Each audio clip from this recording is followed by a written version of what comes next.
Hoje, na nossa primeira parte aqui, do curso de liderança, a aula de introdução ao estudo bíblico, são 3 aulas, né? Hoje é a nossa primeira. Então a ideia é apresentar aí, de um modo geral, uma visão panorâmica do estudo bíblico, da divisão e consequentemente, aí, te incentivar a estudar um pouquinho mais no sentido de aprofundar aí no estudo da palavra do Senhor. Essa primeira aula ela vai falar um pouquinho sobre a história da Bíblia, né? Para quem está com a apostila aí, é a página 16, se não me engano, confirma para mim. Inicialmente eu convido você a abrir lá no Salmo 19.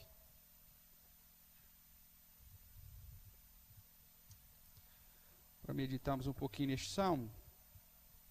Salmo 19, ao mestre de canto, Salmo de Davi.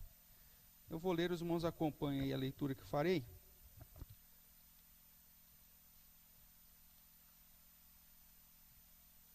Livro dos Salmos, o Salmo de 19, diz assim: Os céus proclamam a glória de Deus, o firmamento anuncia as obras das suas mãos. Um dia discursa ao outro dia, e uma noite revela conhecimento a outra noite. Não há linguagem, nem há palavras, e deles não se ouve nenhum som.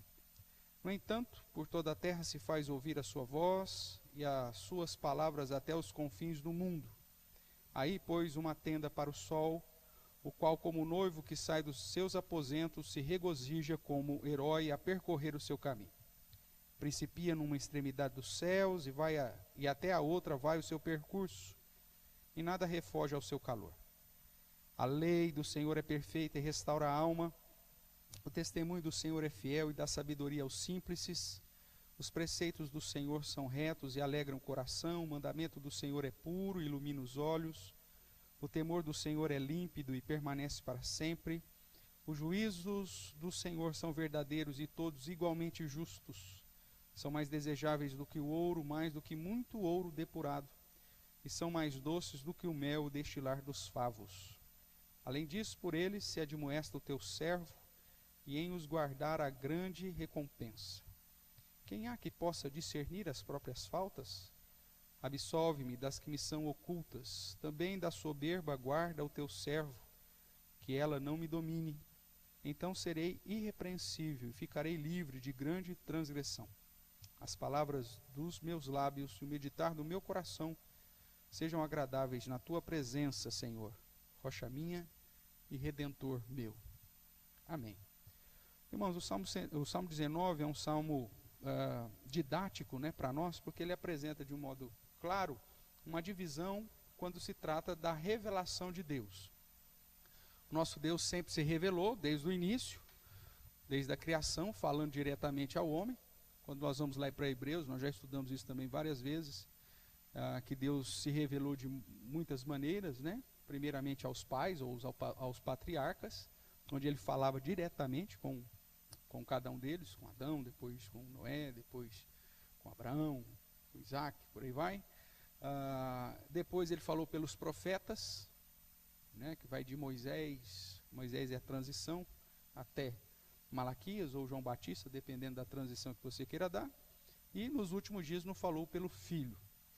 E houve um período, então, principalmente esses chamados dos patriarcas, que Deus se revelava aos homens, se revelava aos seus, porém nós não tínhamos nenhum registro, né, daquilo que Deus havia falado aos seus. Esse registro só foi ser feito por Moisés, quando Deus chama ele e começa então a contar a história para que Moisés registre o livro do Gênesis, né? Então o Pentateuco, os 5 primeiros livros da Bíblia, são os livros de Moisés, e então até Moisés você não tinha registro. Existe um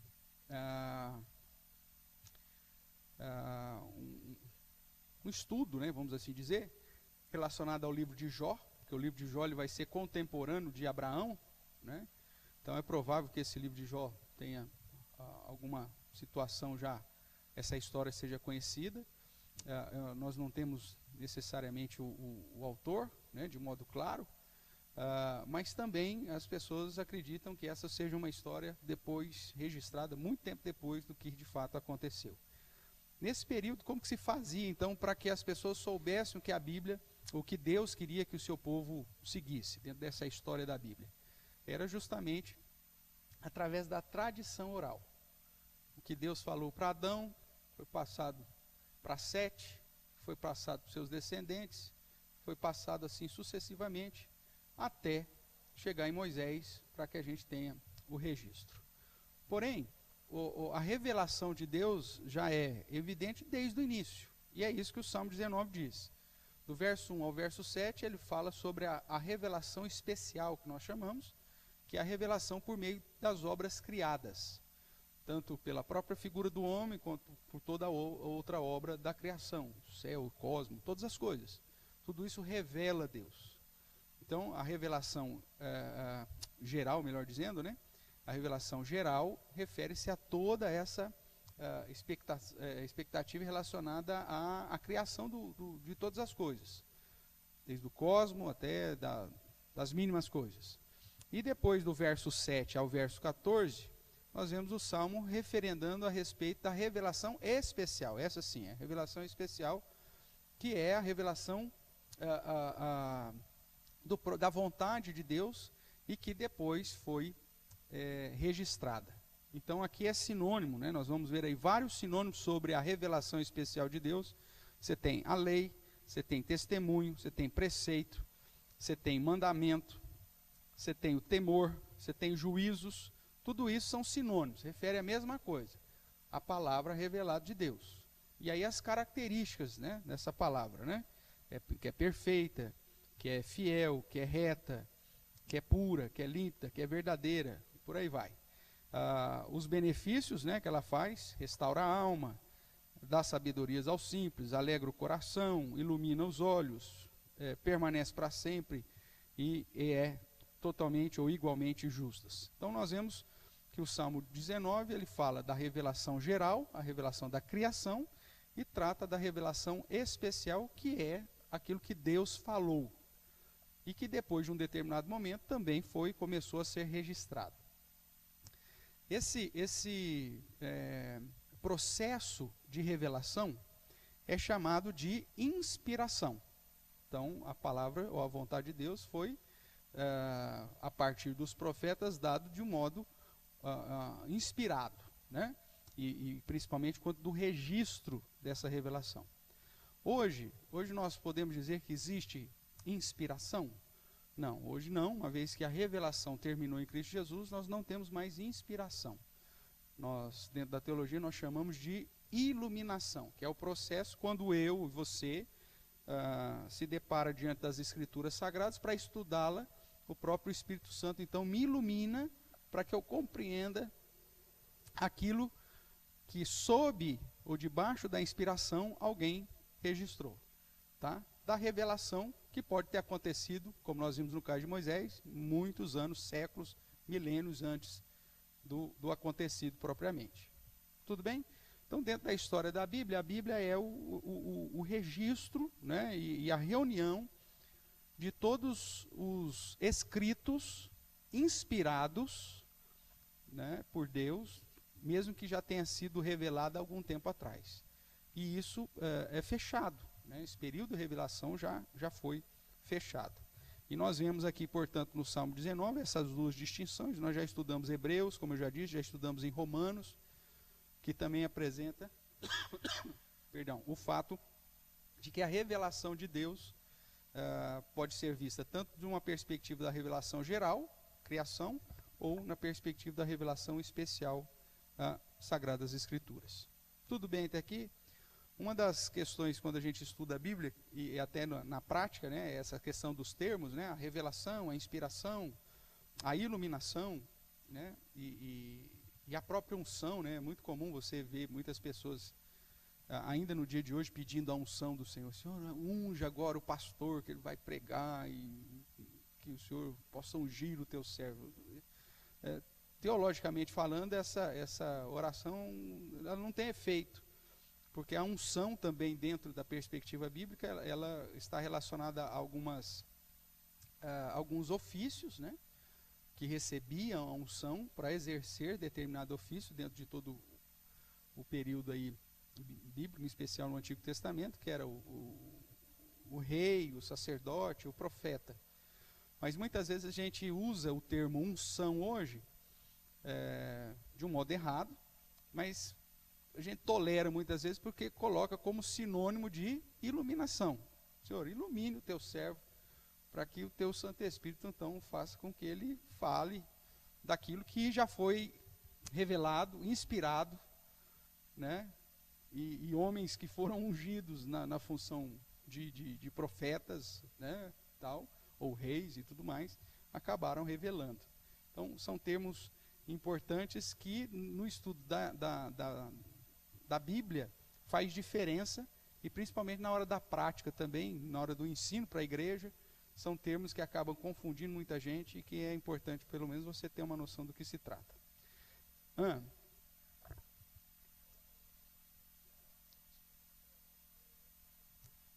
Sim, hoje, né? Por exemplo, eu escrevi um comentário sobre Romanos. O pastor Everton, puxa vida, olha só, foi inspirado. Não, não foi. O inspirado é o texto bíblico, é o texto sagrado. Toda a interpretação, o estudo de hoje, mesmo seja no sermão, simplesmente oral, ou através de um comentário, é fruto da iluminação do Espírito Santo de Deus. Quando você pega, por exemplo, na história, você pega João Calvino, o maior sistematizador das Escrituras. Ele é um cara iluminado, né? Só que a iluminação, então, é uma ação específica do Espírito Santo, concedendo, inclusive, a capacidade de interpretação e de aplicação, mas não tem nada a ver com a inspiração. Por isso que a interpretação pode ser errada. E é por isso que ela é passível de debate, é passível de estudo, é passível de concordar ou não concordar. Agora, com a inspiração não tem como, porque aí é algo que nós cremos que veio diretamente de Deus. A própria palavra de Deus diz que ela é inspirada. A própria palavra de Deus vai dizer que o Senhor separou pessoas específicas para esse tipo de tarefa, para esse tipo de função. Tá? Então, desse modo, nós chegamos aí à Bíblia como uma coletânea, né, de 66 livros, onde nós vemos e entendemos como comunidade judaico-cristã que são os livros que foram inspirados por Deus. Então aí você tem essa divisão de Antigo Testamento, que serve para tratar aí das escrituras do Antigo Testamento, e 27 livros no Novo Testamento para definir as escrituras cristãs. Um texto aí, dois textos na verdade, abra lá, né? O primeiro texto, 2 de Pedro, o verso 1, verso 21, até respondendo aí ao Bruno, né? Então vamos lá, irmãos, abriu lá em 2 Pedro, capítulo 1, verso 21. Alguém lê para mim?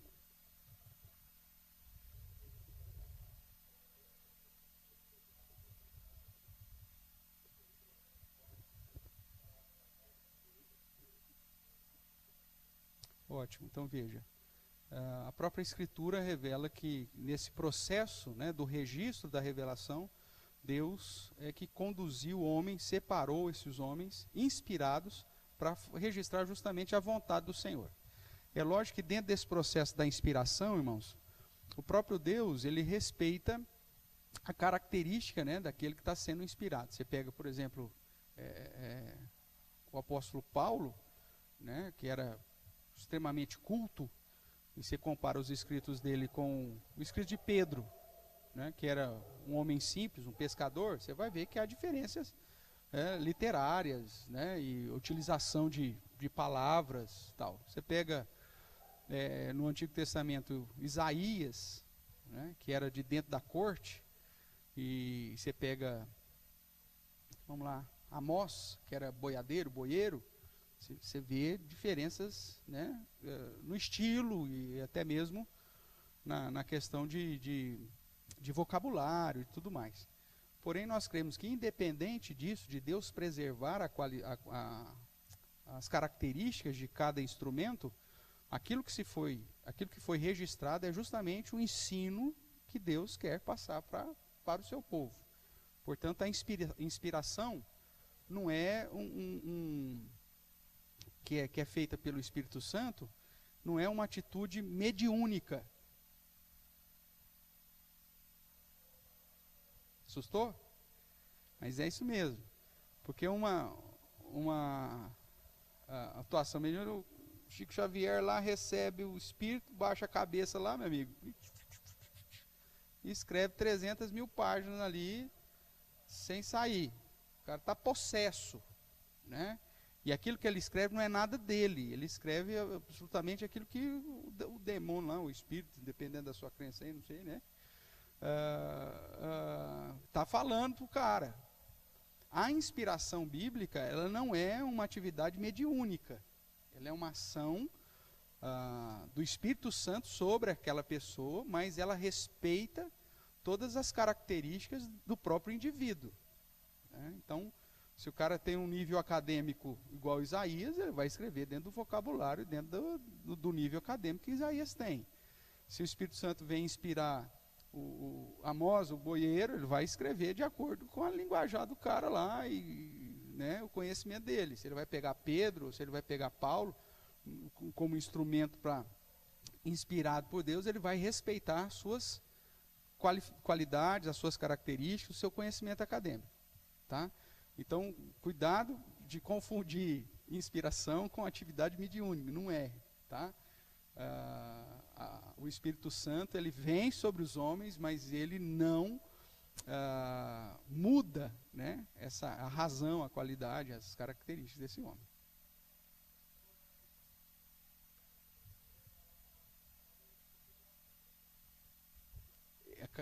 Perfeito, perfeito. Você vê, Paulo talvez é muito mais influenciado pela cultura grega, né?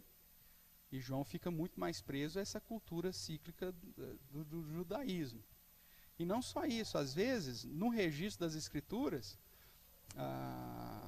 até o pessoal fala, mas tem alguns erros. Era o profeta Malaquias, ele falou que era Isaías, né? Então, até essa situação está dentro do sistema normal. Mesma coisa eu falo aqui uma citação de um texto e dou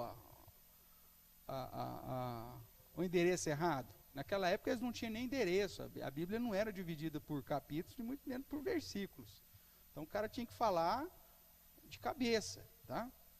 Então essas situações não prejudicam essa ação da inspiração. E assim nós chegamos então a esses 66 livros, né, 39 no Antigo, 27 no Novo, inspirados por Deus através de homens santos, né? E depois você pega lá também 2 Timóteo, né, capítulo 3, que vai declarar, que era o segundo texto que eu pedi para você abrir aí, 2 Timóteo 3, 16.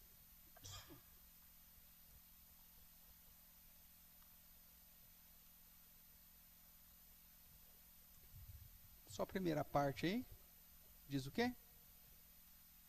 Toda a Escritura é inspirada por Deus, né? E aí fala da utilidade dela, o objetivo dela e tudo mais. Mas então a própria Bíblia, ela referenda a ideia de que ela veio através da inspiração de Deus.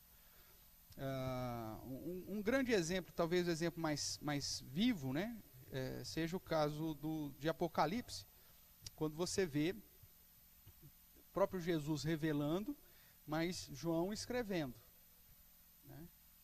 Ele vai recebendo, mas segundo a perspectiva de João.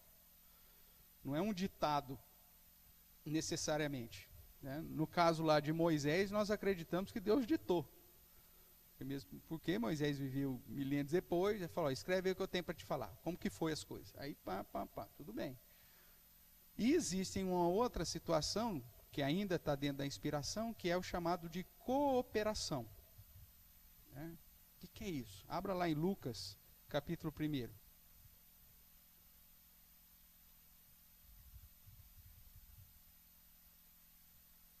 Evangelho de Lucas, capítulo 1.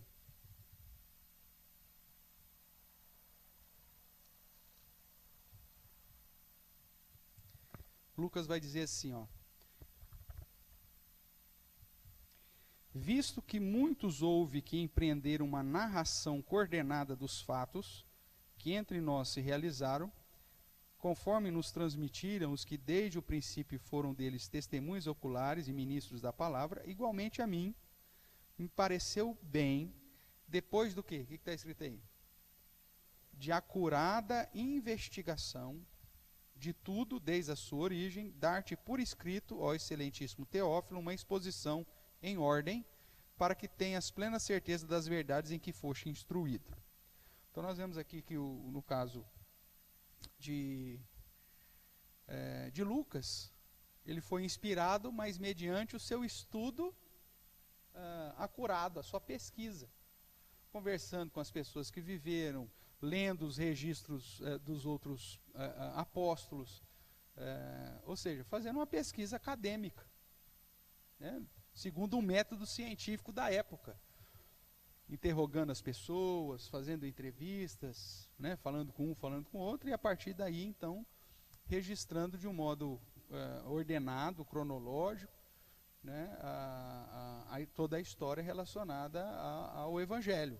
E também toda a história relacionada à igreja, ao início da igreja cristã, o livro de Atos. Tá? Então, você tem aqui o caso de Moisés, Deus ditando a ele. Você tem o caso dos profetas, que através dos seus sonhos, suas visões, registravam aquilo que ele tinha visto. Você tem o caso dos apóstolos, que registram daquilo que viveram, daquilo que testemunharam. E você tem a cooperação, que nós chamamos, que é também o exemplo aqui de Lucas, que é o fruto de uma pesquisa de campo, né, e de interrogatório e tudo mais. Mas, independente dessa metodologia, a Bíblia apresenta tudo isso como sendo fato, algo inspirado e direcionado por Deus. E aí nós chegamos numa das doutrinas que é essencial para a nossa fé, que é da inerrância das Escrituras. Já tinha ouvido falar, né? Inerrância, o que é isso? A inerrância das Escrituras é a doutrina que diz que a Bíblia não contém erros no que tange a revelação do plano de salvação. Quando você vai estudar a Bíblia, e esse é o nosso tema aqui, você tem basicamente duas escolas. A primeira escola é chamada de alta crítica,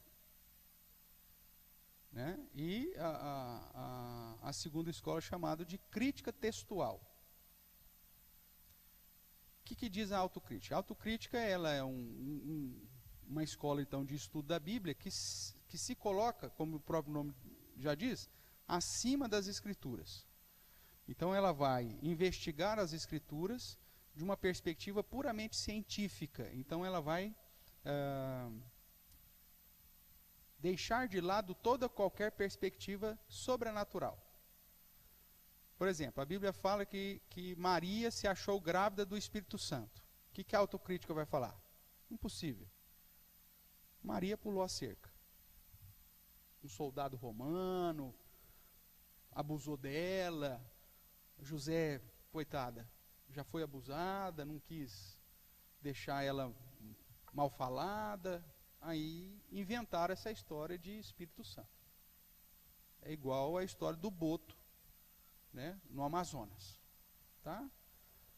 A menina engravidou, para não falar que a menina recebeu alguém na casa dela, inventa a história que o boto veio, fez o serviço e pronto, acabou. Então a autocrítica ela vai quebrar toda a perspectiva sobrenatural e tudo aquilo que então tem sobrenaturalidade, ela vai tentar responder de uma maneira com um modo que despreze isso. A ressurreição, a própria morte de Cristo, e tudo. E a crítica textual é aquela que vai estudar a Bíblia, mas numa perspectiva submissa, abaixo. E aquilo que a Bíblia coloca como mistério, que você não tem uma explicação lógica racional, vai ficar no campo da sobrenaturalidade. Agora, isso não quer dizer que a Bíblia contém erros. Nós cremos na inerrância das Escrituras. Aí, dentro desses estudos, o pessoal da autocrítica fala assim, então, rapaz, Moisés foi escrever lá sobre os animais imundos, né? E ele colocou lá uma listinha das aves que não podia se comer. E ele põe morcego no meio. Olha que imbecil. Todo mundo sabe que morcego é um mamífero. Oh, meu Deus do céu. Morcego foi catalogado como mamífero há uns, sei lá, 100 anos atrás. Até 100 anos atrás voava, era o quê? Ave.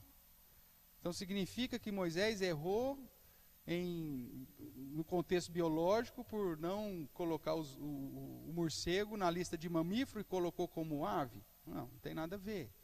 O objetivo da Bíblia é mostrar a questão da redenção. Nesse sentido não existe erro nenhum.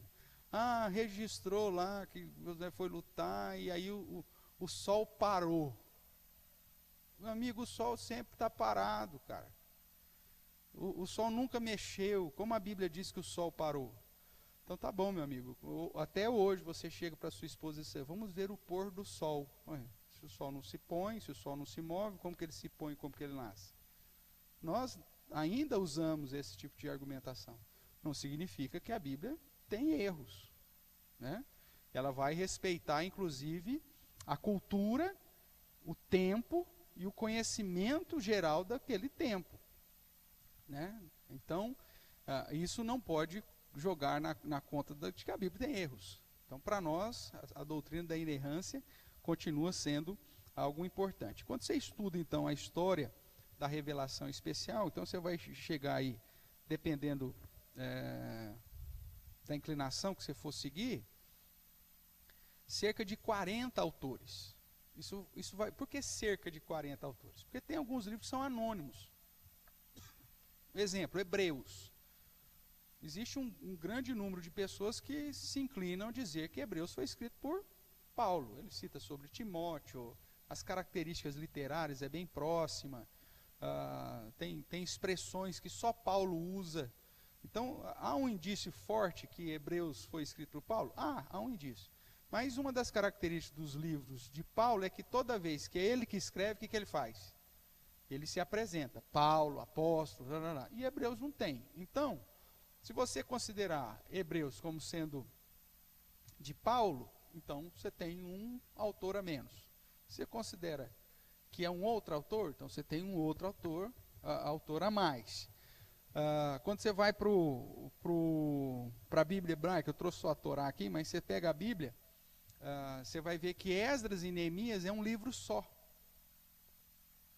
Né? E você não tem o fato de que o autor, todo mundo acha que é Esdras, né? Como sendo dos dois livros. Para aqueles que já pensam de modo separado, não, Neemias que escreve separado. Então não é mais um livro só. E assim você tem vários outros livros que acabam aumentando ou diminuindo a sua conta aí. Alguns chegam de 36 a 42. Você vai encontrar pessoas tratando disso até mais, ou talvez até menos, dependendo da história que vai se estudar, da data e daquele livro propriamente. Tá? Mas são cerca de 40 autores. O período total, 1.600 anos. Lembrando que a revelação começa há pelo menos 5.000 e pouco, quase 6.000 anos. Mas o registro só vai acontecer em Moisés.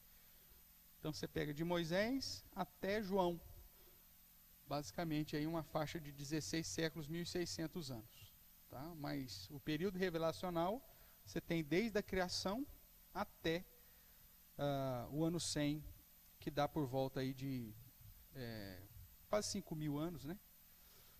Considerando aí, inclusive o calendário judaico, hoje, se não me engano, hoje eles estão no ano 5.780, alguma coisa. Né? E eles tentam fazer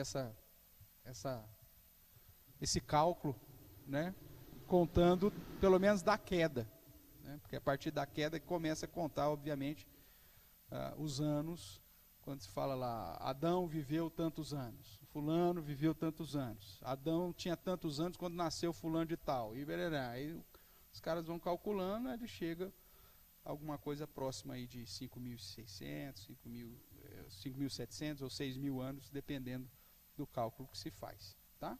para nós o importante é que o período da inspiração, do registro, é que roda aí por volta desses 1.600 anos. Outra coisa importante sobre o estudo da Bíblia é que a Bíblia ela tem vários estilos ou gêneros literários. Você já observou que a gente sempre estudou junto aqui, e eu sempre bato nessa tecla. Diferenciar o gênero literário. Nós vamos depois começar a estudar sobre prática de pregação, e você vai ver que é a nossa segunda aula de hoje, você vai ver que o fato de conhecer os gêneros literários e estudar o livro de modo obediente ao gênero literário faz toda a diferença.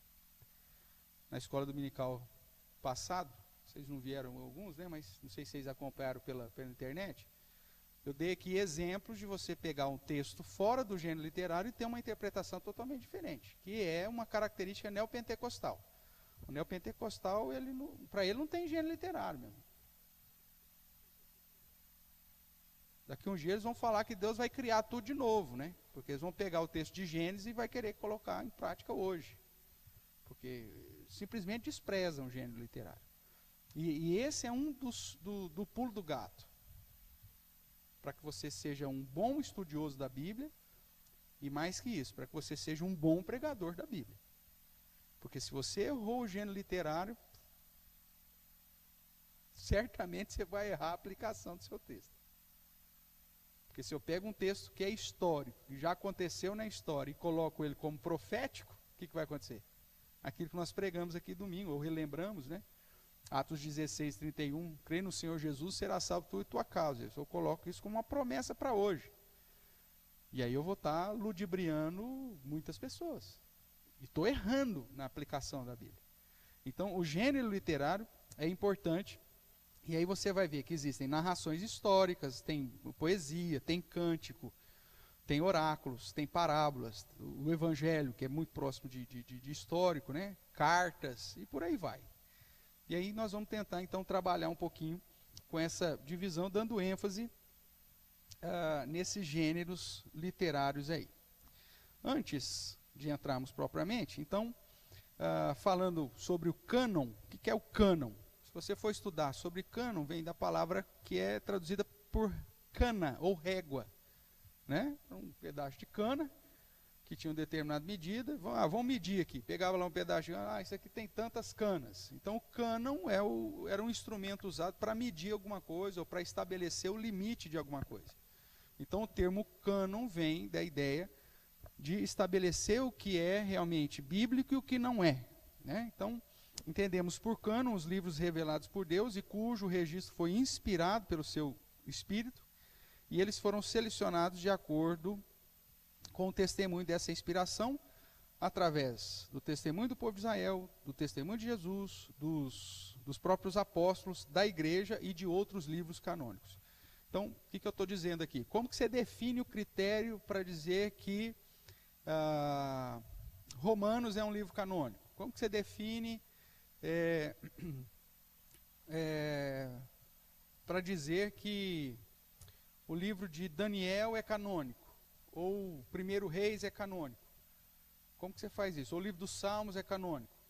Então existem critérios que a própria comunidade dos crentes estabeleceu e que foram confirmados e corroborados, inclusive pelo próprio Jesus. Então, vamos lá, eu pus aqui, né? Primeiro, testemunho do povo de Israel.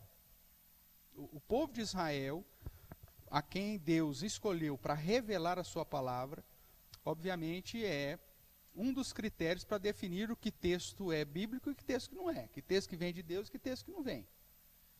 Então, por exemplo, quando você vai para a comunidade judaica, eles rejeitam os 7 chamados livros apócrifos que a Igreja Católica acrescentou no Concílio de Trento de 1546. A própria comunidade judaica que viveu aquilo lá no passado, não reconheceu aqueles livros como sendo inspirados, e sim simplesmente como livros históricos. Opa, então já é um indício que não deve estar na Bíblia. Se o próprio judeu que viveu aquilo não entendeu e não reconheceu aquilo como algo inspirado, já é uma situação. Segundo critério, se são livros do Antigo Testamento, Jesus citou esse livro em algum momento do ministério terreno dele? Os evangelhos referem-se a alguma passagem que Jesus menciona algum desse texto ou algum ensinamento relacionado a esse texto? Então isso serve como segundo parâmetro aqui de critério. Você vai ver Jesus citando profetas antigos, né, falando de Moisés, falando de Salmos, falando dos profetas. E você tem, inclusive, em Lucas, eu acho que é esse texto aqui de Lucas, vamos confirmar se é esse texto aqui que eu separei. Lucas 24.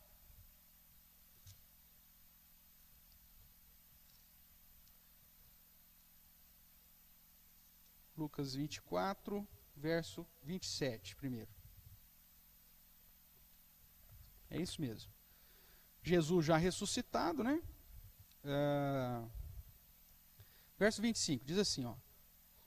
Então lhes disse Jesus, ó nécios e tardos de coração. Jesus então chega, seu nécio, seu tardo de coração, para quer tudo que os profetas disseram, né? Porventura não convinha que o Cristo padecesse e entrasse na sua glória? E começando por Moisés, discorrendo por todos os profetas, expunha-lhe o que a seu respeito constava em todas as Escrituras. Verso 44, veja aí. A seguir Jesus lhes disse, são estas as palavras que eu vos falei, estando ainda convosco. Importava que se cumprisse tudo o que de mim está escrito na lei de Moisés, nos profetas e nos salmos. No caso aqui, Lucas, ele não pôs a lista, mas os apóstolos que ouviram, como diz aqui, percorreu, né, ou expunha, discorrendo por todos os profetas. Então, essa experiência que os discípulos, os apóstolos tiveram, serve de critério para confirmar. Não, Jesus mostrou, estava lá nesse texto. Jesus citou esse profeta. Jesus falou sobre aquele. Jesus... Sim. Então, Jesus mencionou, tarará. E o texto é claro, por todos os profetas. Que todos os profetas? Todos os profetas que a igreja do passado, ou seja, a comunidade judaica, já reconhecia como inspirado. Então, os 39 livros que nós temos no Antigo Testamento foram confirmados pelo povo judeu e pelo próprio Cristo durante seu ministério terreno.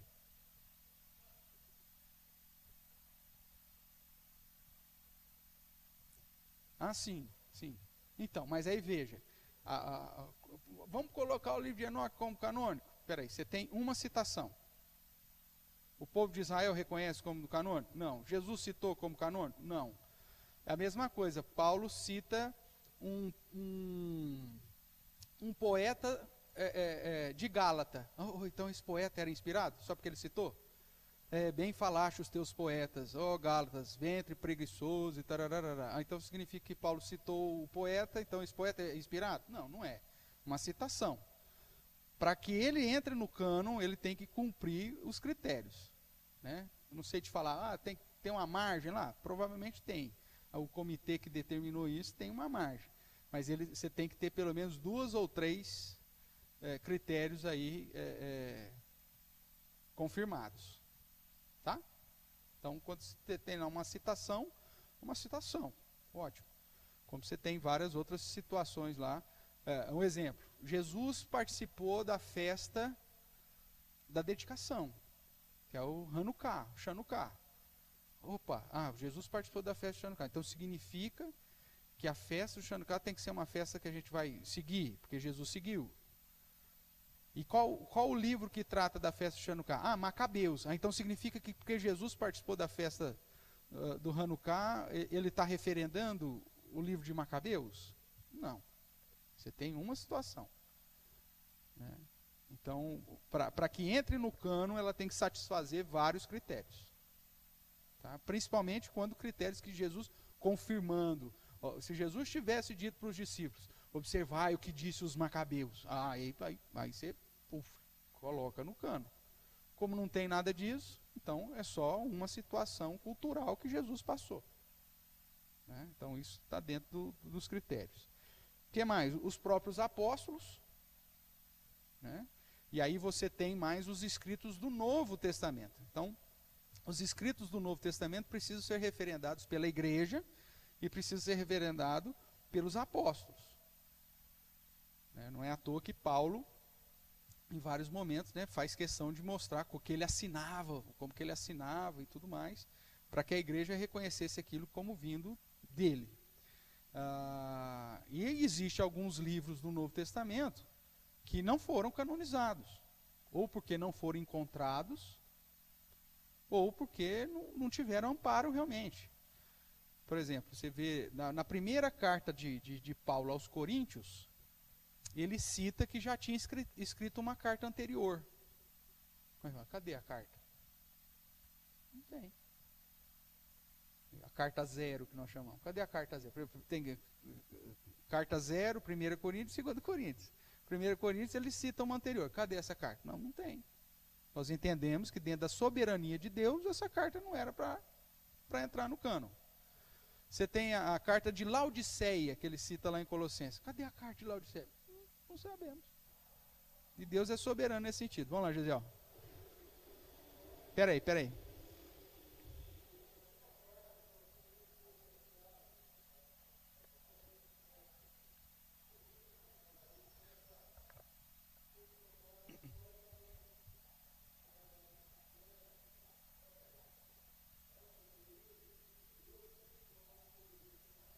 Poderia.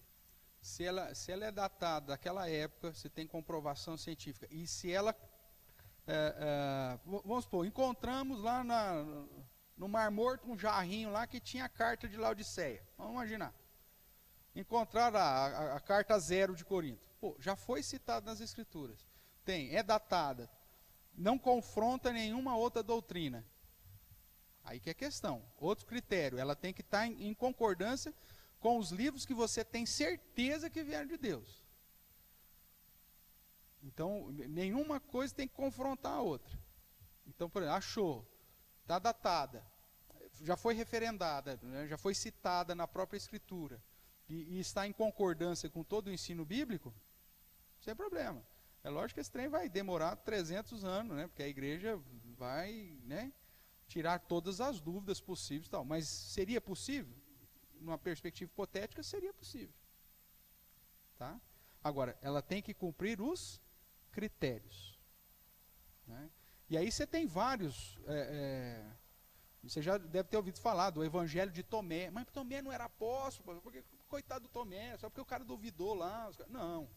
É porque você tem algumas outras questões que estão muito mais relacionadas à perspectiva cultural do que de ensinamento bíblico. Você tem o Evangelho de Maria Madalena. Não existe. Mas é questionável, É questionável. Será que foi ela mesma que escreveu?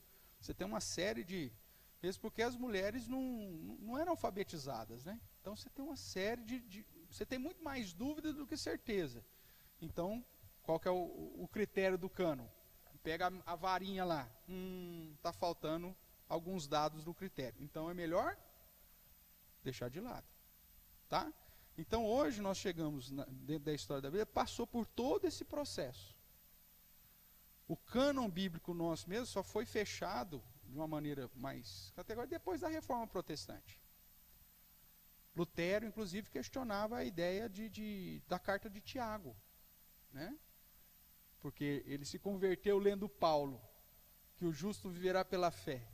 E aí Tiago fala, a sua fé sem obras é morta. Ele não entendeu o que Tiago está falando de um lado da moeda e que Paulo está falando do outro. Ele falou, é mais fácil tirar Tiago do que eu tentar entender esse negócio. Só que aí você vê toda a igreja falando, não, peraí, não está em concordância. Você vê a própria igreja reconhecendo a autoridade de Tiago, que era meio-irmão de Jesus, que assumiu o pastoreio de Jerusalém. Então você tinha todos outros critérios que referendavam, e mesmo porque você não tinha nenhum conflito entre fé e obras em Tiago, e muito menos a justificação em Paulo. Então, tranquilo. Aí você bate o martelo. Ficou claro isso? Vamos dar uma lida só aqui, o Romanos capítulo 3.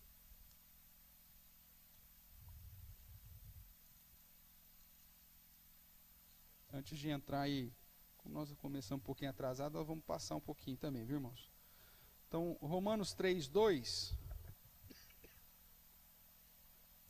Paulo vai falar assim: qual é, pois, a vantagem do judeu? Ou qual a utilidade da circuncisão?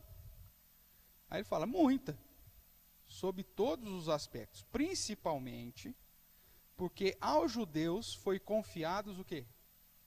Os oráculos de Deus. Então, aquilo que o povo de Israel reconheceu como inspirado, oráculos de Deus, como vindo da parte de Deus, a igreja tem que abraçar. Por isso que o Antigo Testamento, pastor, por que não joga fora o Antigo Testamento, ficamos só com o Novo Testamento, que é o escrito para a igreja? Você perderia muita coisa importante. Mesmo porque Jesus referenda que as escrituras falam dele, então eu não posso desprezar isso. E Paulo diz que isso também não podia ser descartado em hipótese nenhuma. Então por isso a gente chega nesse cânon, 66 livros, 39 no Antigo, 27 no Novo. Pastor, o senhor falou esse negócio já de 39 e 27 várias vezes. Por quê? Porque é isso, meu irmão. O menininho de 5 anos de idade da escola dominical, ele sabe que a Bíblia é dividida em Antigo Testamento e Novo Testamento. 39 livros e 27. Inclusive ele cita, o menino de 6, 7 anos, ele cita na ordem, melhor do que eu. Né? Então você, como líder amanhã depois, se você tutibiar no número de livros da Bíblia, meu amigo, você já vai perder a autoridade com ele de cara. Né? O dia que você for dar uma aula dominical aí para uma criança, você fala: quantos livros tem? E você errou, acabou. Nunca mais você ganha a autoridade dele de novo. Tem musiquinha, senão você está enrolando. E mesmo assim chega no profeta menor lá, dá uma enrascada, né? Faz parte. Mas depois vai pegando. O bom é quando vem os netos, o filho, neto, que aí você vai ensinando para o filho, você vai aprendendo também. Vamos lá, irmãos, ainda dentro da história da Bíblia, então sendo assim, chegamos aos 66 livros canônicos, ou seja, todos dados por inspiração de Deus. Nós já vimos 2 Timóteo 3,16, já vimos 2 Pedro 1,21, e esses livros, portanto, se tornam a base para ser a regra de fé e prática de todo o cristão. Agora, como eu já chamei sua atenção, nós precisamos compreender a progressão da revelação, e os gêneros literários e o contexto cultural de cada livro. Porque senão a gente cria mais problema do que solução. Não é, Jesus? Então, por que entender a progressão? Existem situações no início do período revelacional que vão se tornando mais claros à medida que o progresso da revelação vai sendo dado. O entendimento de Adão e Eva sobre a salvação era que o filho da mulher pisaria a cabeça da serpente. O entendimento de Abraão sobre redenção é que ele, além de ser filho da mulher, ele serviria de meu substituto. Ele era o cordeiro do lugar lá do Isaac. Já em Moisés, é o cordeiro de Deus que tira o pecado do mundo, que derrama o seu sangue, que vai ser sacrifício. Em Davi, é aquele que habitaria, então, junto conosco, que assumiria o trono. E assim, a cada momento, né, nessa progressão, a revelação não é linear, ela é ascendente, né? Então ela vai crescendo, vai passando o tempo e ela vai aumentando, até que chegue em Cristo, que é a plenitude da revelação de Deus. Tudo que eu preciso saber, em Jesus, então eu tenho o ápice. Então, às vezes eu pego um texto aqui do início do período revelacional, e se eu não considerar esse progresso e a luz que o texto aqui já me trouxe lá na frente, e se eu ficar preso só aqui nesse período, o que acontece? Eu posso errar. Quer ver um exemplo legal disso aqui? É a história de Caim e Abel. Você pega lá em Gênesis 4, Deus rejeitando a Caim e a sua oferta, e aceitando a oferta de Abel e a pessoa de Abel. Aí você fala: meu Deus, por que o senhor fez esse negócio? Aceita os dois, os meninos bons. Por que aconteceu isso? E aí você vai. Só no final da revelação, lá em João, 1 João, você vai encontrar a explicação de que Caim era do maligno. que o coração dele era mau e que ele era do maligno. Veja, você precisa dos 1.600 anos, praticamente, da revelação para compreender um negócio que foi dado lá no início. Você vai para a história de Abraão, que obedeceu ao ponto de querer sacrificar Isaac. E a Bíblia diz que ele foi com toda fé sacrificar Isaac. Que Deus teve que gritar com ele. Aí você fala, não, mas esse cara era doido mesmo, cara. Aí você espera toda a revelação, aí lá em Hebreus, vai dizer que Abraão fez aquilo porque ele já cria que Deus ressuscitaria Isaac. Hebreus te dá essa informação. Só que Hebreus vai te dar essa informação, meu amigo, 3.000 anos depois do acontecido. E 1.500 anos depois do registro. Entendeu? Então, veja, eu preciso levar em consideração, quando eu estudo a Bíblia, essa história e o progresso. Os textos do Novo Testamento precisam trazer luz para os textos do Antigo Testamento. Porque senão, irmãos, eu vou errar sempre.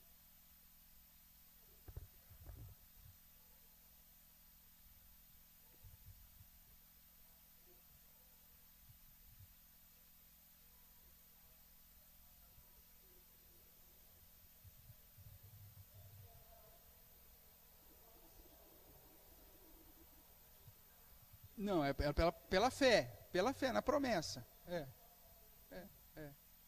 Ansiou, se alegrou com o meu dia, nesse sentido de saber da fé e da promessa que aconteceria. Sim. Quando ele tem o substituto de Isaac, ele vê a mediação ali. Né?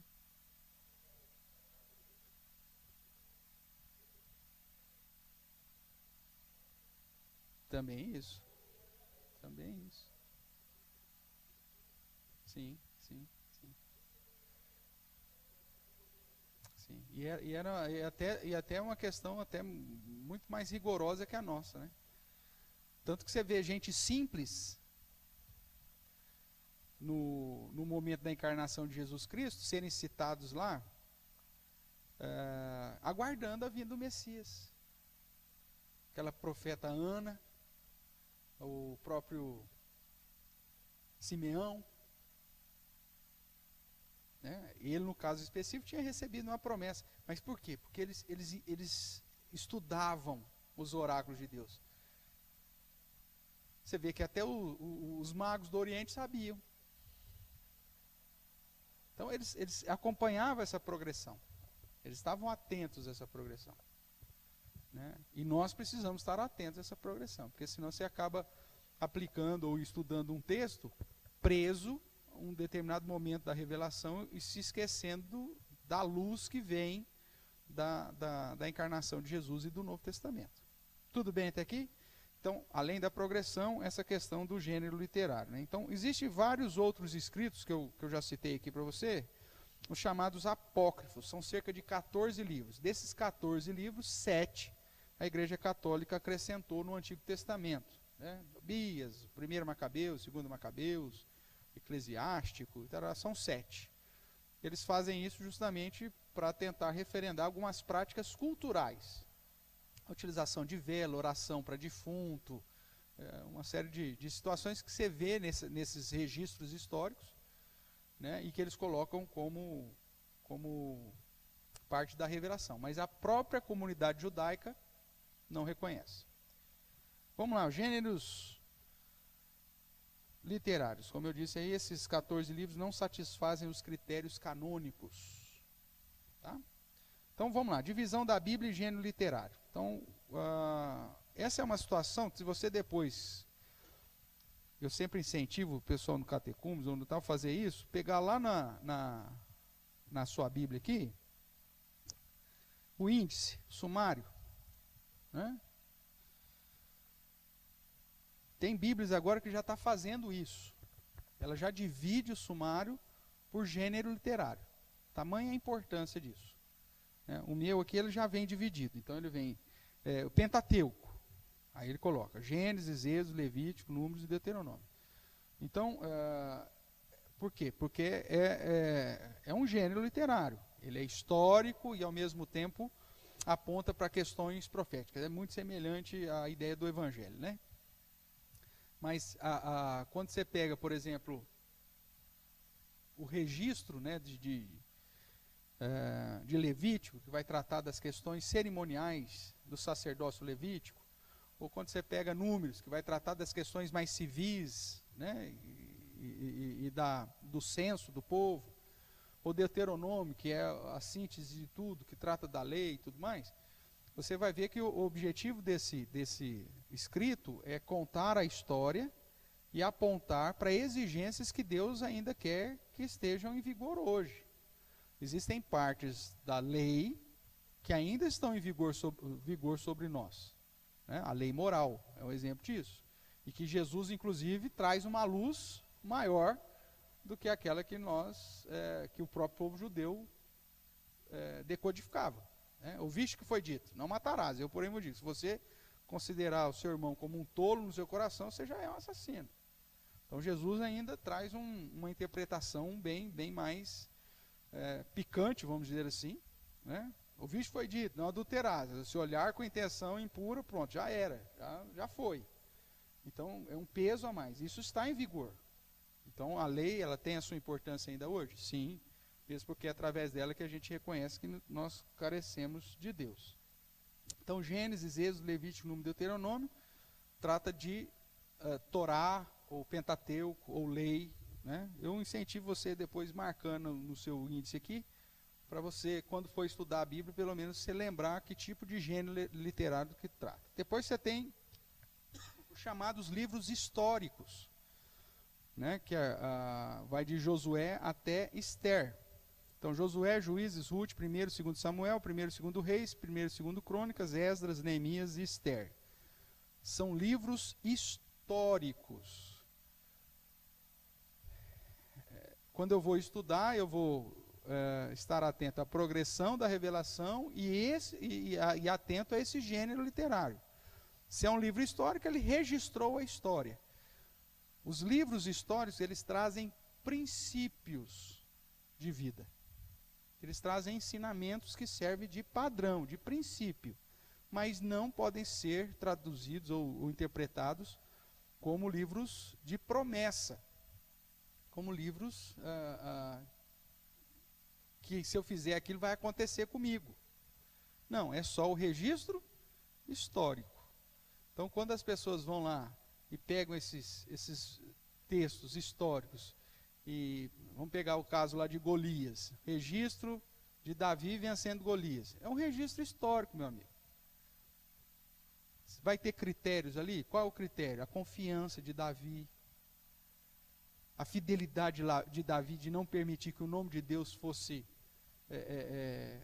vituperado, caluniado, né? Então você tem princípios. A questão de que Deus honra aqueles que lutam pelo seu nome, isso é princípio. Agora, significa que se amanhã depois o islamismo vier atacar o Brasil, e aí você fala, ei, diz que eu vou sair em nome do Senhor, significa que você vai com 5 pedrinhas resolver o problema? Não, meu amigo. Com Davi deu certo, não significa que vai dar certo contigo. Porque é um registro histórico. Tudo bem? Além do histórico, aí depois você tem os sapienciais, né, os chamados livros de sabedoria, que aí pega os livros poéticos, ou sapienciais, ou de sabedoria. Jó, Salmos, Provérbios, Eclesiastes e Cantares, ou Cântico dos Cânticos.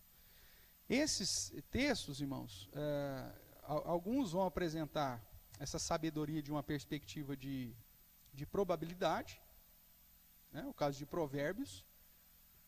Provérbios não são promessas, são probabilidades. Ensina a criança no caminho que deve andar, e quando ela for velha, não se desviará dela. Aí fala, eu ensinei a Bíblia meu filho a vida inteira, e agora ele desviou. É probabilidade, não é promessa. Mesmo porque a salvação depende muito mais do que simplesmente conhecer as Escrituras. A salvação é graça de Deus. Então, você pega um ensinamento de sabedoria e aplica como um princípio, uma probabilidade na sua vida. A mulher rixosa destrói a sua própria casa. É uma probabilidade. Vai depender muito do homem também. Se o homem for um manso, se o cara for muito manso, igual aquele seu amigo que você conhece, pode ser a mulher que for, que não vai dar problema. Não é assim que você fala? Então, mas a probabilidade é o seguinte: se você tem uma mulher que fica ali, só igual goteira, você vai cansar. Agora tem que dizer, pastor, casei com a mulher não para de falar. Significa que você não vai conseguir conviver com ela? Não. Mas a probabilidade é muito grande. É livro de sabedoria. Outra coisa, quando você pega livro poético, a poesia, ela não é literal, necessariamente. Né? Então, eu quero voar como os pássaros, está lá no cântico, qualquer. Aí significa, então, Deus vai fazer você voar? Não, meu amigo, calma, não vai pular de nenhum prédio, que não vai acontecer isso. Né? É poesia. E eu tenho...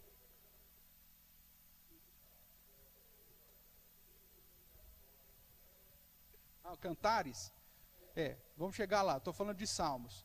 Então, no Cânticos, aí você tem várias coisas. Você tem cânticos proféticos? Tem. Você tem cânticos de instrução? Tem. Então, você tem que olhar cada um desses cânticos. Mas, ao mesmo tempo, lembrar que é uma rima, uma poesia. E que não necessariamente é literal. Né? Porque é um cântico. Então, as pessoas...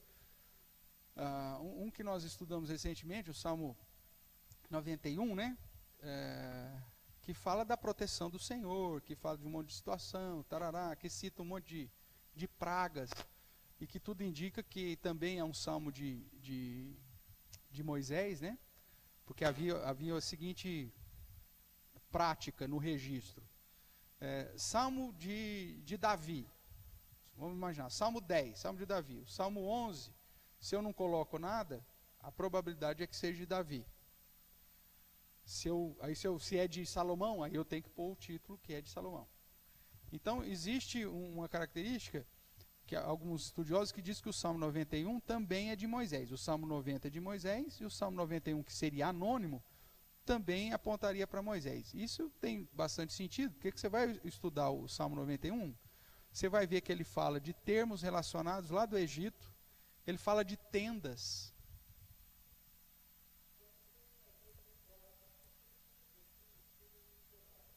Isso, tem a ver com o espírito, porque às vezes não é cronológico. Não é cronológico. E aí, no caso do livro dos Salmos, que ele é dividido em 5 livros, o livro dos Salmos. Então, não sei se você já viu lá, você abre lá, está lá, livro 2, do Salmo tal, tal. Então você tem, por exemplo, o gênero literário dele, os cânticos de romagem, estão tudo dentro de um livro só. Os cânticos que exaltam a grandeza de Deus, está tudo dentro de um livro só. Os salmos de clamor, está tudo concentrado. E aí independe que época e quem escreveu. Tá? E como cântico, às vezes a expressão que ele traz não é literal. Né? É um cântico, é uma poesia. E tem gente que às vezes quer interpretar o livro dos Salmos de um modo extremamente literal. Né? Eu não estou conseguindo pensar em nenhuma situação específica assim, né? Então pronto, eu vou... Ou o senhor prepara uma mesa na presença dos meus adversários. Aí, não, você vai ver, a fulana vai ter que vir almoçar aqui em casa. E ela vai ter que falar que a minha comida é gostosa. Não é isso, meu amigo, é um cântico. Eu preciso entender aquilo lá como um cântico. E que uma expressão poética, que não necessariamente vai me dar uma interpretação literal. Porque senão eu vou errar na minha interpretação. Aí você tem Provérbios, como eu disse, que é de probabilidade, Eclesiastes, que geralmente é de comparação, né? Também é probabilidade, porque é a experiência de Salomão, é o livro que ele escreve já na velhice, então ele já tinha vivido toda a experiência dele. Fala, eu nunca vi. Agora significa que não existe? Não necessariamente. Ou então quando você pega lá, né, Davi, eu nunca vi o justo mendigar o pão. E ele nunca viu. Agora significa que todo justo não vai passar necessidade? O próprio apóstolo Paulo diz que ele passou. Veja, então, pega errado, está errado, porque estou desconsiderando o gênero literário, estou considerando o contexto que foi escrito, a poesia que está em volta disso. E se eu desprezo isso, batata. E Cantares. Aí Cantares, você vê, é um outro exemplo, Léo, interessante da inspiração divina. Quando você vai lá para o Segundo Reis, se não me engano, Segundo Crônicas, que fala da sabedoria de Salomão, é dito que Salomão escreveu quantos cânticos? Você lembra? Depois você dá uma pesquisada lá. Mas, se não me falha a memória, são 1005. Ele escreveu 1005 cânticos. E nós temos apenas um cântico registrado. Cantares. Mas por que então Cantares? Aí entra a questão da visão dessa soberania de Deus, né, dentro da inspiração. E aí eu preciso entender aquilo mesmo como um cântico, mas fazendo sentido no plano da redenção. Então, a melhor maneira de você interpretar Cantares é de uma perspectiva apocalíptica da igreja, da noiva e de Cristo, o noivo. Essa é a maneira mais sensata de se interpretar o cântico dos cânticos, né? Agora, se eu for me preocupar com detalhes poéticos do cântico para a interpretação, eu fico louco. Eu preciso pegar a essência. Qual é a essência? Existe uma noiva, existe um noivo. E apesar de todas as lutas e dificuldades, apesar de todos os problemas, eles vão ficar juntos. Ponto. Tem escolas. Eu já preguei em cânticos, já preguei. Não tenho muitos sermões em cântico não, mas eu tenho. Agora, Calvino mesmo foi um dos livros que Calvino pulou fora, né? Mas por quê? Porque é essa questão que ele despreza do casamento judaico. A reforma protestante, como ela vem em viés católico e não viés judaico, a gente perdeu muito essa conexão com a cultura judaica. E o livro de Cantares é a cultura judaica em cântico, que aponta para o noivo e para uma noiva, que aponta para a ideia de um casamento, para a ideia de um amor eterno, tal. Então, hoje você já encontra alguns judeus messiânicos, eu não vou lembrar o nome dele agora, um cara de BH, tem uma comunidade messiânica lá, e esse cara, ele faz um estudo interessante sobre Cantares. O problema é que ele é pré-milenista, porque eles, como são judeus, eles acreditam que o reino tem que ser aqui na terra. Então, toda a interpretação apocalíptica dele vai ser para Jesus voltando para reinar aqui, e para que Jerusalém de fato seja o lugar do trono do Messias. Então, aí é o erro dele, né? Aí é o foco, o cara ficar muito preso na questão histórica de Israel e desprezar a igreja, né? Desprezar o período da graça. Mas é um dos caras que trabalha Cantares nessa perspectiva do noivo e do Messias, né? Eu vou ver se eu encontro alguma coisa, Marcelo, alguma coisa. É dele, inclusive, um dos livros que eu usei na pesquisa sobre as festas judaicas, eu peguei desse cara, que ele faz essa conexão. Aí você só despreza a questão escatológica dele. Agora o restante, cara, a questão cultural, o cara é judeu, então ele é bem fiel, tá? Então a melhor forma de interpretar Cantares é nessa perspectiva escatológica. E por isso que Calvino, inclusive, diz que é complicado, né? Você vê que Calvino ele não entra nem tanto em Apocalipse e nem em Cantares, porque essa questão escatológica não era a praia dele. Mas também já fez muito, né? Já tá bom, né? E aí vai. Então assim a gente fecha os livros de sabedoria. E depois nós temos ainda os proféticos, que são os oráculos. Aí sim são textos que referem a profecias, a promessas. A grande parte dessas promessas já foram cumpridas. E é por isso que eu preciso da progressão da revelação. Veja, vou estudar a Bíblia, eu tenho que considerar o progresso da revelação e considerar o gênero literário. Porque senão eu pego uma promessa aqui de um profeta qualquer e venho pregar como se fosse para realizar amanhã e já foi realizado em Cristo. Aí está errado. Então, aí eu vou ter os profetas maiores e os profetas menores. Por que essa distinção de profeta maior e menor? Por causa do tamanho do livro. Só isso. Né? O número de capítulos desse livro. Você pega então Isaías, Jeremias, Lamentações, Ezequiel e Daniel, são livros grandes. E os profetas menores, que são profecias pequenas, 2, 3 capítulos, 6 capítulos no máximo, resolve o problema. Então é só uma questão do tamanho do livro, por isso que se chama profetas maiores ou melhores.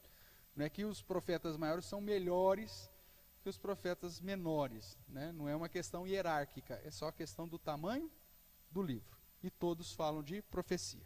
Tudo bem? Dentro da divisão do Novo Testamento, então você tem Mateus, Marcos, Lucas e João como evangelhos. E não é também cronológico, viu, Gesiel? Mas é por temas. Mateus apresenta Jesus como rei. Marcos, que na verdade é João Marcos, né, que escreveu, Marcos apresenta de um modo geral, né, o servo, Jesus como servo. Lucas já vai apresentar essa ideia do Messias mesmo, né, ele como mais focado no ofício messiânico, né, e João também, que é aquele que é o próprio Deus, né, que é a expressão final de Tomé, né? Quando vê Jesus ressuscitado lá em João, o que ele diz? Deus meu, Rei meu, Deus meu. Então essa é a ideia, né, do Messias como Deus encarnado. Então são temas. E aí Marcos foi o primeiro a ser escrito. Marcos foi discípulo de Pedro primeiro, né? Depois foi auxiliar também de Paulo. Então ele escreve muito. Você pega os sermões de Pedro em Lucas, você vê que a estrutura do sermão é o esqueleto de Marcos. Então Marcos escreve muito sobre a influência de Pedro. Alguns teólogos inclusive chamam o evangelho de Marcos como se fosse o evangelho de Pedro, né? Por conta da estrutura. E aí Mateus vem depois, Lucas foi o último, né? Depois daquela acurada investigação e tudo mais. E João, que tem o objetivo só, mas nas últimas semanas do ministério de Jesus, então por isso que é chamado evangelhos sinópticos, Mateus, Marcos e Lucas, semelhantes, e o evangelho de João, que é distinto, por isso que é separado. Eu sempre tenho externado que, na minha visão, o evangelho de João tinha que ser o primeiro, né? Pelo paralelismo que tem com Gênesis. Você pega a Gênesis, no princípio criou Deus, você pega justamente, João começa, no princípio. É a mesma estrutura, inclusive da luz, de tudo. Então, eu acho que o nosso comitê aí, ele deu uma deslizadinha nessa questão histórica, e faria todo sentido se o Evangelho de João fosse o primeiro. Apresenta Jesus como o servo, de um modo geral, apresentando Jesus como aquele que veio para servir, né? Vamos lá. Aí depois você tem um único livro histórico no Novo Testamento, que é o livro de Atos, que é o livro que as pessoas mais erram, porque não consideram ele como histórico, né?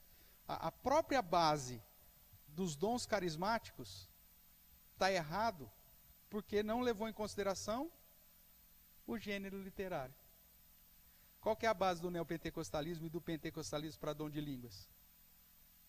Atos 2. Fato histórico, aconteceu, acabou. Pronto, acabou.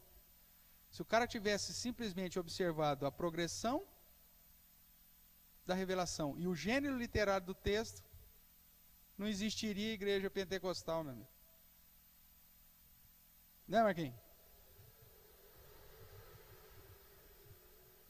Aí você fala, mas Coríntios, né? Mas Coríntios fala que vai cessar. A base dos dons carismáticos está justamente em Atos. Atos 2, Atos 8, Atos 10, Atos 19.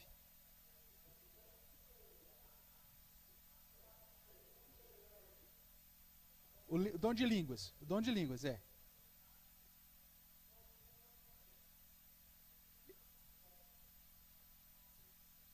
Sim.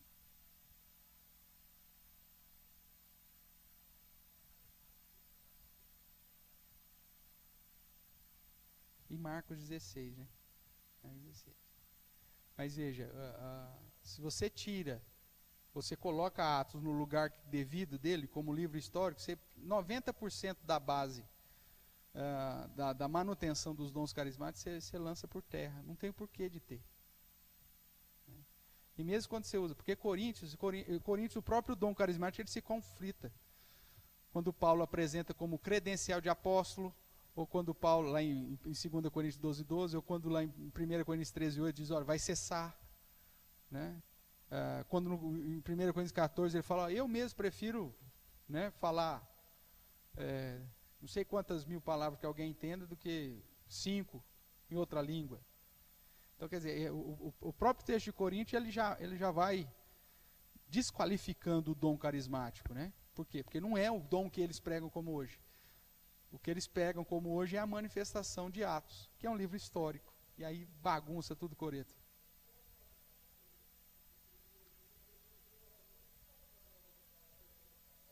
O quê? Os dons de línguas contemporâneos? 1750 para frente, que voltou. 1000 anos mais ou menos. Você tem até 1600 anos mais ou menos sem nenhuma manifestação. Que é um dado histórico importante, né? Durante 1600 anos ninguém recebeu o Espírito Santo. Aí em 1750 começa a receber. Aí você vai estudar ainda, é umas mulheres doidas metodistas lá, que tinham as experiências espírita, kardecista, que ainda começou com esses casos lá, e dali a experiência, né? A experiência de um acaba gerando a experiência de outros, e chega no que você está. Mas se eles tão somente observassem o livro de Atos como histórico, já muito problema já seria evitado. Vamos lá, para a gente terminar. Aí depois você tem as cartas paulinas, que é a maior parte dos gêneros, né? Que aí é ensino, aqui é ensino, critério, princípio, prática cristã. Aí isso aqui é o quente para os nossos dias, vamos dizer assim. E as cartas gerais, né? Que pega Hebreus, Tiago, 1º, 2º Pedro, 1º, 2º, 3º João e Judas. Também ensinos, mas de outros servos do Senhor. E a 5ª divisão, um único livro profético. Então, se você for comparar, são 5 divisões no Antigo Testamento e 5 no Novo. Né? Então, lei, histórico, cânticos ou sabedoria, né? Não, são 4, né? A divisão de profetas maiores e menores. E, no caso do Novo, Evangelho, Atos, cartas paulinas, cartas gerais e profético, que é o Apocalipse. Também 5. Tudo bem? Dúvidas, irmãos, sobre essa questão da progressão aí? Sei que o nosso tempo já passou, mas vamos lá mais um pouquinho. Fiz um quadrozinho aí. Aqui, infelizmente, vocês não vão estar vendo. Mas você tem aí, vamos ver aqui que página que está. Página 18, né? Lá embaixo você tem uma visão do conjunto bíblico, não é isso? Então aí você tem o dividido Velho Testamento e Novo Testamento. De Gênesis 1 a 11, você tem uma divisão de Éden, Dilúvio e Babel. Que eu ponho lá embaixo, criação, não é isso? Mas para ficar uma ideia mais completa, acrescenta aí, põe criação e queda. Criação / queda. Porque você vai ver que toda a progressão bíblica ela vai trabalhar com isso. Criação, queda, redenção, consumação. Essa é a história. Toda a história funciona nesse script, Roberto. Criação, queda, redenção. E consumação, dependendo do fato. Desde a historinha do super-homem, desde a historinha para criança, é sempre a mesma coisa.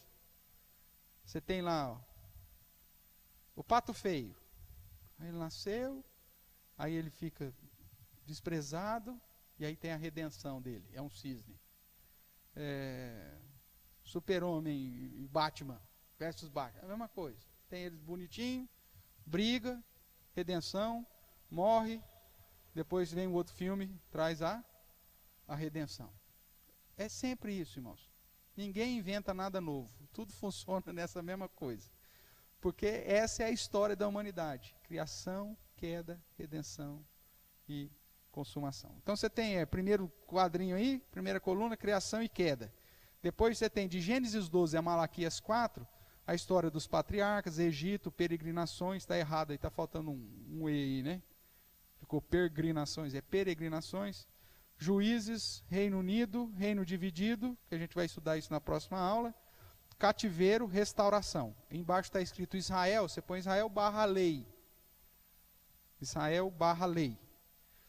Depois você tem o Novo Testamento, você está lá, Evangelhos, que é os precedentes do ministério, o início do ministério de Jesus, o ministério na Galiléia, o ministério no norte, o ministério na Pérea, últimas semanas, os 40 dias antes da ascensão, que é Cristo. Aí eu quero que você põe barra redenção, para ficar queda, lei, redenção.